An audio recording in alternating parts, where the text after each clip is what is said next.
and welcome to this, another edition of the podcast with a difference, talking about Dragon Ball and all things related to it in general, but this time maybe with a little bit more flair and a little bit more disappointment. But we hope that you're not disappointed by tuning in, and thank you for joining us here, Up on the Lookout. Now, for those of you who don't know, Up on the Lookout is a Dragon Ball podcast where we like to really delve deep into the mana and matter that is, of course, Toriyama and now Toyotaro's work. And all I need to say is that I hope you're relaxed and sitting comfortably, or if you're driving, you are doing so safely.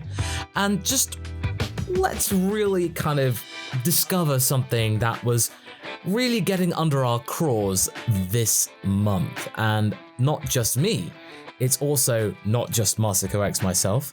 There is also my trusty sidekick Haverock here to discuss it with me. Hello, I'm Haverock and I'm Vengeance.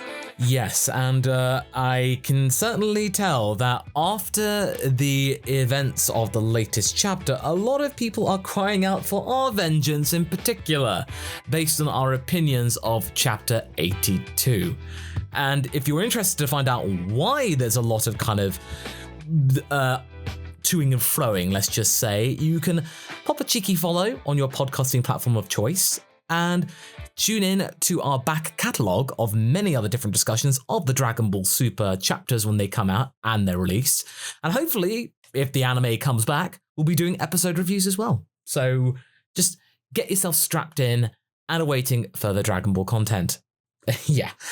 Needless to say, though, chapter 82, I will open with this and say, yeah, I might have been a bit harsh on it. Let's start with the things we didn't like and go to the stuff we like. I think it will be better. Yeah, agreed. I don't like Goku hijacking the plot. That's my biggest problem with what's happening right now. Yeah, I think that's something valid, and it seems like, I suppose the main point of contention that I had was about the general idea of my predictions and anticipations and hopes not being met.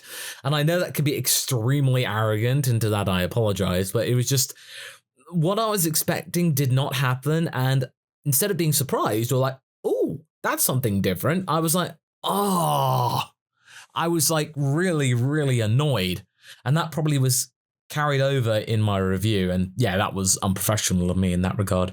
But I do agree with you, having that doubt of going, oh no, they're trying to wheedle Goku back into the main plot and being the guy who takes the win. No, please don't do that. We've been burnt so many times before, and yeah, it may not happen, it may not come to pass, and we have to remind people that reviewing things chapter by chapter, you can't always just jump to conclusions, because the next chapter could fix things, or alternatively they can make things worse. We don't know yet. We're not even in April yet. But needless to say, Goku being shoehorned in, that was a little bit worrying. But I did like his idea of jumping around from place to place, and that bit was fine. I can agree with vast majority of people I know that the Bardock stuff, like the Bardock related thing and flashback, it's kind of unnecessary. I felt like it would have been better 2 chapters ago, or as part of chapter 77.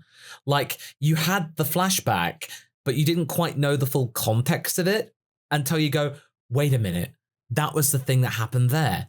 Or something like that. Or as I said in my main review, if you had that flashback from Gas's POV, that would have been really interesting to see his memory and his interpretation of what happened back then.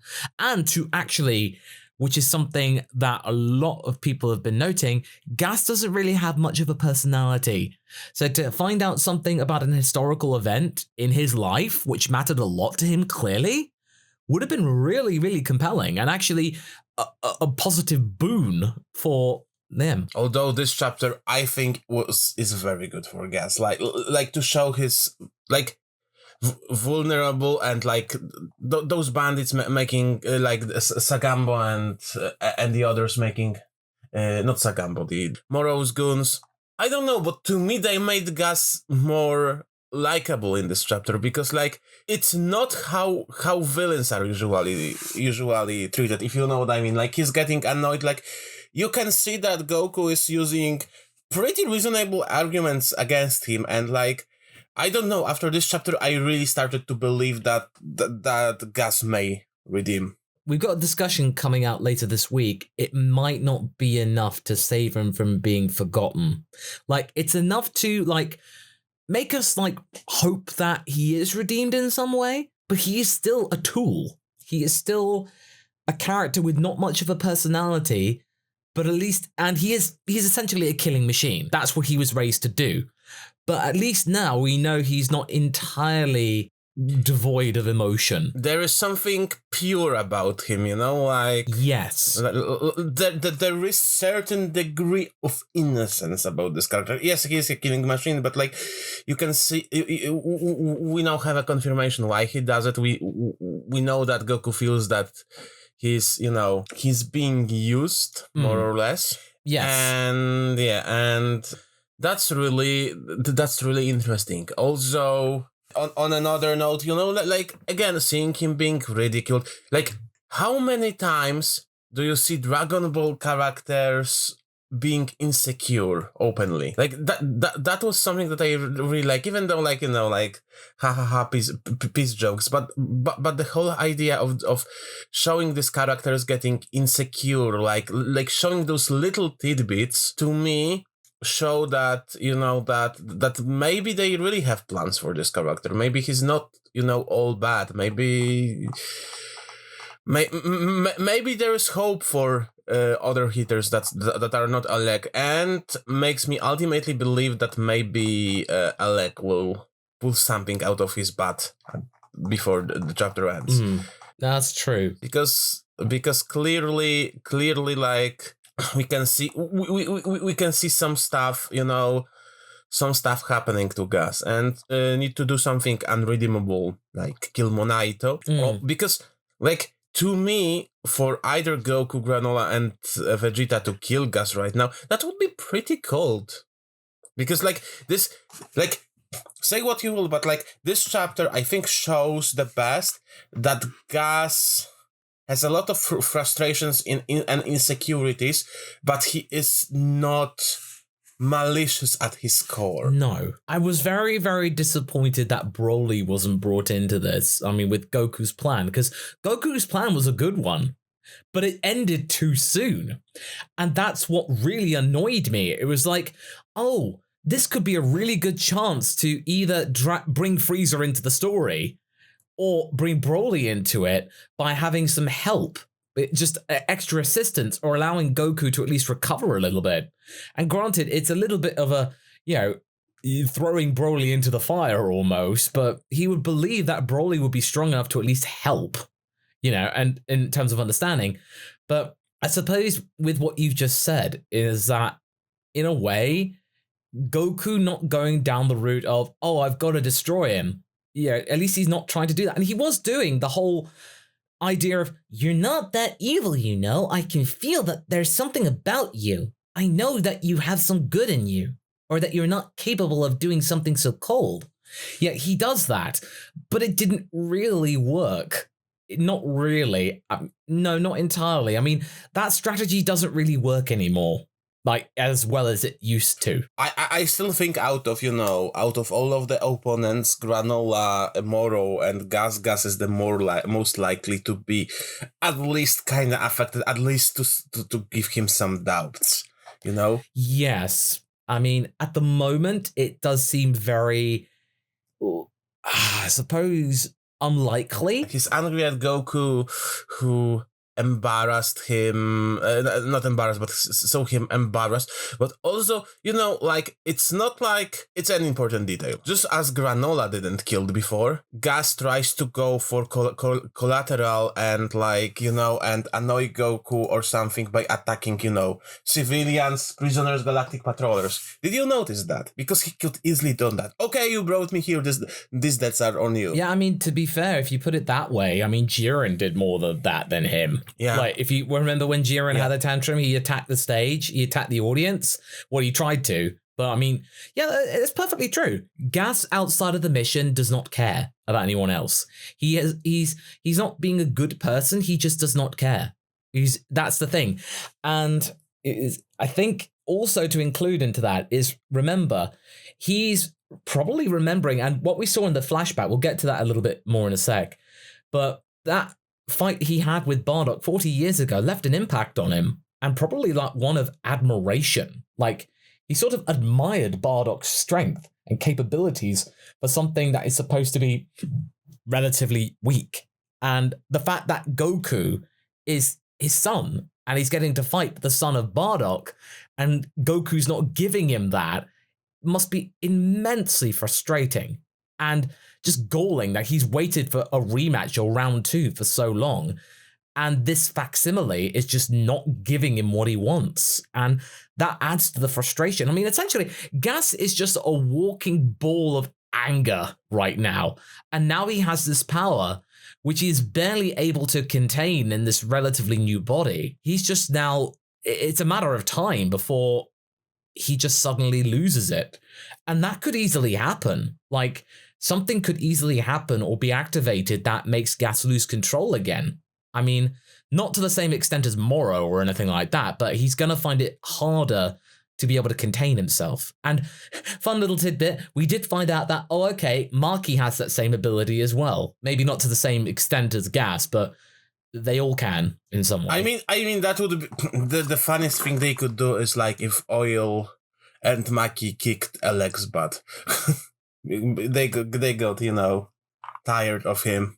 That also would be a fun ending, to be quite honest. Like, better than, you know, Goku saving the day or something, like, you know, to Oil and Maki to turn against their brother. Also, speaking of their brothers, I really like how Goku brought Raditz into conversation. I feel like yeah, it's you know, like, we were saying a lot in our discussions about, you know, Vegeta's ability to connect with Granola, and I think what Goku is trying to do here is trying to connect with Gas. In a way, yeah, by like saying, I had a brother once.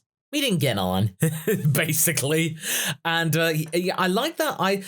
Again, a lot of people think I hated the chapter. It's like I didn't like it overall, as an overall package, but there are little bits and pieces in there which were very good and very interesting. And framing is very good. Framing is spectacular. Those little cameos from, you know, from the alien that sang the Galactic Anthem, from Monaka, you know, from Patrollers, from poor Galactic King, who probably should put a restraint order on Goku.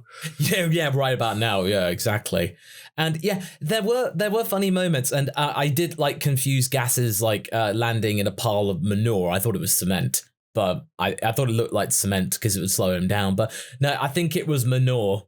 So like, oh dear. But again, there were a lot of really good things about it, and the fact that Goku brought up Raditz in context to Gas's situation, that was very handy. That was clever use of previous story beats. Yeah, absolutely. World building wise, it's a very good chapter. Yeah, and the fact that Raditz is, I mean, two Raditz references in one saga. Yeah. What is this? Yeah. What's going on here?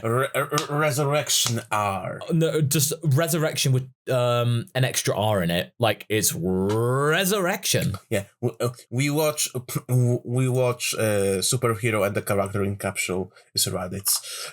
Yeah, it's just Mega Raditz. Omega Raditz. Omega Raditz, yes.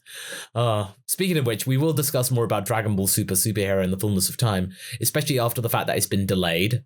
We do have thoughts as to why this delay happened, but obviously these are just it's all conjecture, but we will talk about this in another edition. But going back to chapter 82, the first half of this chapter was perfectly fine, I thought. No issues there, but it all started to fall apart when Goku just was like, oh, Whis, can you take care of this guy, please? Thanks, bye. And yes, I know Whis can't openly intervene and fight this guy because the Cosmos would say no.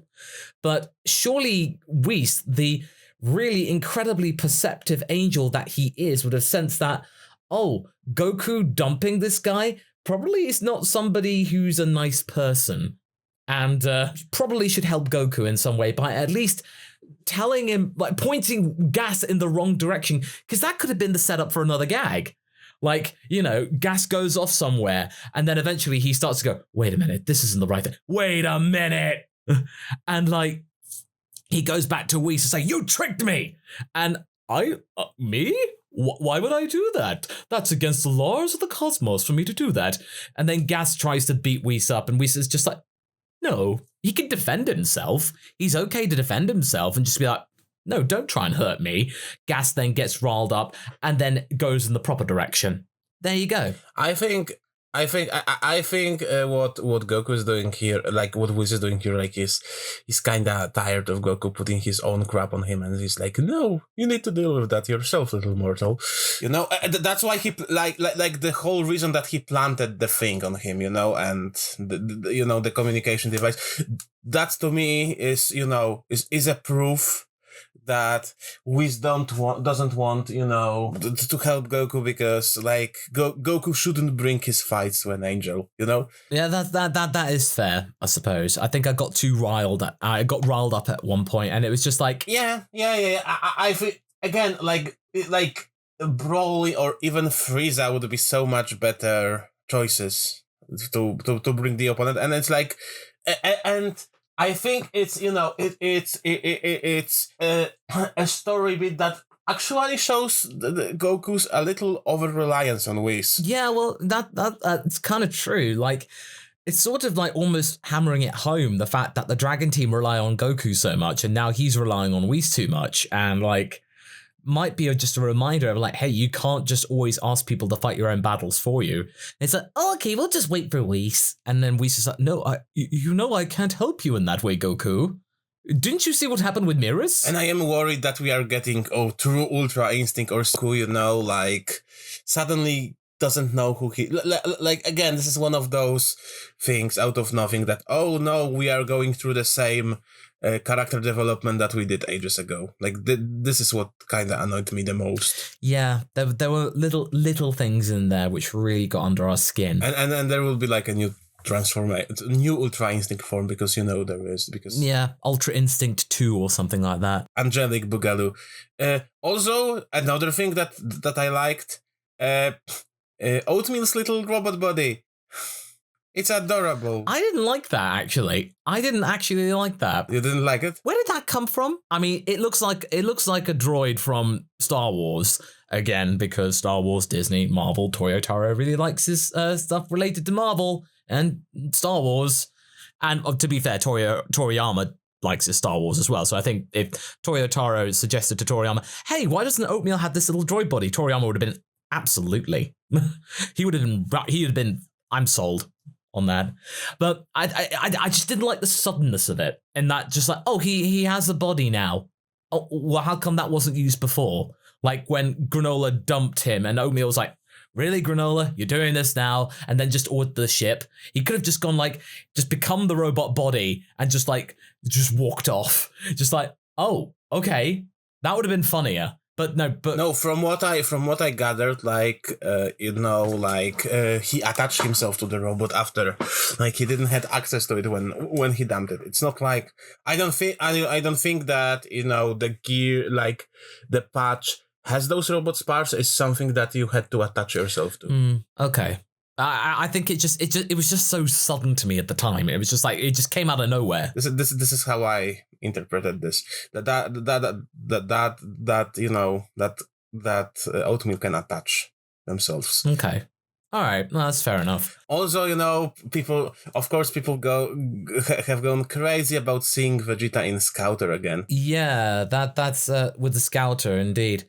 But it's just, I felt like I just got I got a bit frustrated by the fact that Goku shows up.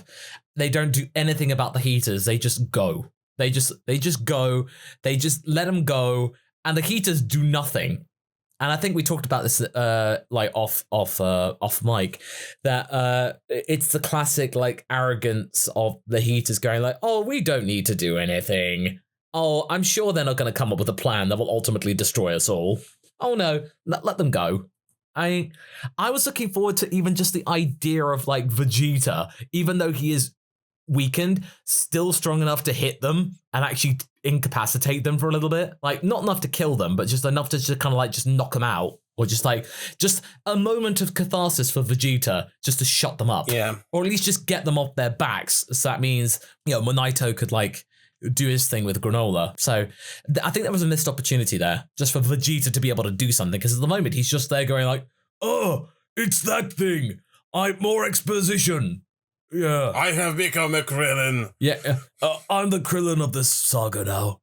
I mean, it just feels like, oh, okay, he's just there. He's just there now. If the victory in this chapter is not either Granola or group effort between Goku, Granola, and Vegeta, I will be very angry if it's Goku again. If it's a solo. I think the way you can make this work is that if it's a team effort. If it's a group effort and like they all band together to stop Gas or the Heaters collectively, that's fine. That's perfectly fine. Yeah, that's absolutely fine.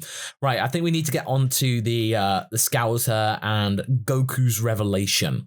Now, in isolation, and I said this in the review, the idea of Goku finding out about his parents in that way, that is perfectly good and makes sense. But I don't think he would react like that. Maybe there's like a hidden trauma, but I don't think he would react like that, like laying that out of the way. I don't think it will change his mood immensely, but it unlocked a memory.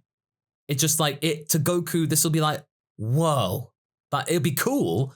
It's not going to change his personality forever. It's just going to be like, oh, I finally remember something from my childhood that I previously could not remember. And that's cool. And in isolation, that's a really, really nice touch. And it's nice to know that he at least has some idea about what his mother looks like, and might want to find out more in his own time.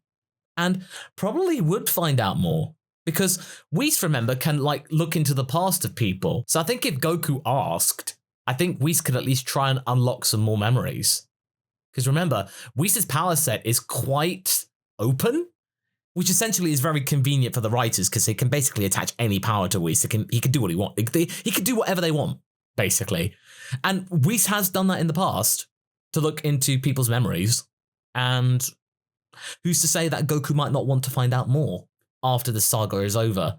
But again, it would have been really cool if this happened earlier in the saga, with the whole revelation, Bardock chapter 77, 78, that would have been like finding out more about Bardock and his relationship to Gas, then leave it at that, and that kind of stuff. And that would have been fine. But it just seems like Bardock's being like relied on more and more and more and more. And it just, that's just what got under my skin. It's just like constantly reminding about Bardock to try and generate views and stuff. But again, if you just took the idea of Goku unlocking a memory from a piece of audio, then that's fine. I like that. And I found that very touching and very emotional. I like that. But just in that place at that time, when they've got 20 minutes left until Gas gets back and just wreaks havoc, they've got other stuff they need to do. Also, again, narratively, I don't like it because like it takes away from Granola as the main protagonist, from Vegeta and stuff. Like again, like putting so much focus on Bardock puts the focus back on Goku, which is like kind of out of nowhere, and to me doesn't work that well with this chapter. Like, I know that every single of those characters should get some sort of development and revelation, but it's like, instead of this happening as a B plot, this became the A plot, and I'm not a fan of it. Because originally it like this whole thing was like the whole Bardock thing. Right now it has become the main focus, and I know that you guys love Bardock, that you guys want Goku to find out about his family and stuff, but like, can we at least agree that it would be cool for somebody else than Goku to get a win? I know that Trunks technically got a very sour version of a win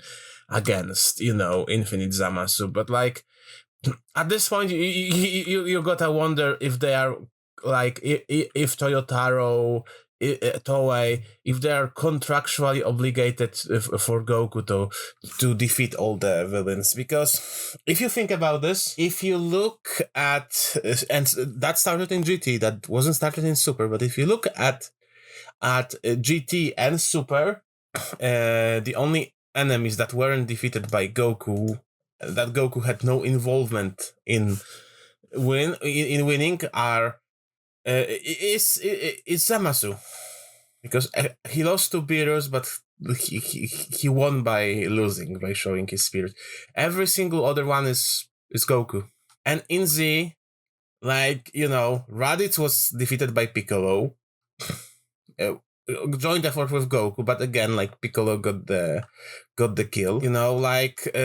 Vegeta, technically Goku win, but that was a pretty good effort. Like, it was Krillin, Goku, Yajirobe, and Gohan. Frieza was downed by Trunks ultimately. They had that climatic duel with Goku, but it went to Trunks. Like, Cell obviously by Gohan, and Buu was like the most solo fight that Goku had, but still wasn't his own victory because it required everyone's energy. So yeah, it required outside help. So I think what needs to be said is that, just to have Goku suddenly just come in with the win out of nowhere with no other outside help would be very strange. Yeah, that would hurt this chapter immensely, in my opinion. Okay, for the next chapter, it'll be cool to see how Gas and Bardock's fight panned out and they find a solution. But I'd be more interested to find out how Gas handles all of these kind of doubts that might be starting to flood his mind or something. Like, if Elec says something quite cold and that, it makes Gas question himself, and then he's just doesn't fight Goku, or berate him that, why the Saiyan isn't dead already. Like just saying, I gave you this power and you've completely wasted it. How come you were tricked by such a simple move or something? Like, there'll be Elec hurling insults at Gas for not doing it properly. So I think all in all, that remains to be said is that, overall the chapter did not sit well with us for various reasons, but the individual components and stuff like that were perfectly fine. There were things to like. It's weird, yeah. It's weird because those chapters have things that we really liked and that we really don't like. It's like B-plot and all of those little things, world building stuff we like. Yeah, absolutely. It was quite surprising, to say the least, about my gut reaction to the chapter, because usually I can find the best about many things, but this chapter is just ugh. But you know what? Like on the other hand, I prefer chapters like that which we can discuss and dissect instead of filler chapters. Yeah, that's fair. At least there was something to find some discourse in there and all. But yeah. So that remains to be said is that thank you so much for listening to our review of Chapter 82. Do let us know what you thought of the chapter itself. And yes, I will again say that I was a bit harsh on it overall, but that was just my initial visceral reaction. I have calmed down over it over the last few days, and I promise to be more rational next chapter, quite frankly. I mean, it's almost like a reaction, like it's a post-reaction thing. So, often, you rethink things, Yeah, but I'll try and rein it in next time. Yeah, just to not be as vocal, let's just say. But yeah. All right, so I hope you all enjoyed today's review. Thank you very much for joining me. Thank you, always a pleasure. And I hope you're all staying safe out there and are doing very well. And stay tuned to future episodes of Up on the Lookout. And do leave us a follow on your podcasting platform of choice. And until then, I hope you take care of yourselves and have a good rest of your day. And see you around. Ta-da! Bye.